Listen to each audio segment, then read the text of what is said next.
Call क्यों नहीं उठा रहे मेरी? उफ उफ। तूबा, नया फोन ले लिया है क्या तुमने? जी दादी, लिया है। बाबा ने फ़ोन और लैपटॉप दोनों चीज़ें ले ली थी मुझसे, इसलिए मैंने बाहर जाकर अपने लिए नया फ़ोन लिया।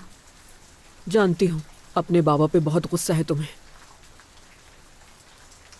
मैं करीम की तरफदारी तो नहीं करूंगी, लेकिन जिम की तरफ से भी मैं मुतमईन नहीं हूँ वैसे। दादी जान, आप और मेरे बाबा दोनों, सच तो यह है कि जिम को समझना ही नहीं चाहते। जिम के बारे में कुछ नहीं जानते आप लोग। कम से कम वो अपनी माँ और बहन जैसा बिल्कुल भी नहीं है। वो लड़का तुम्हारे लिए मुनासिब नहीं और तुम्हें भी ये पता है।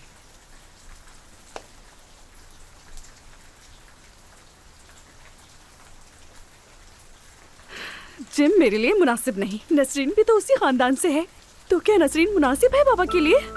बेटी, नसरीन और करीम के रिश्ते को मैंने कबूल नहीं किया है। जानती हूँ मैं, लेकिन दादी जान, आप शादी करने से तो उन्हें भी नहीं रोक सकी।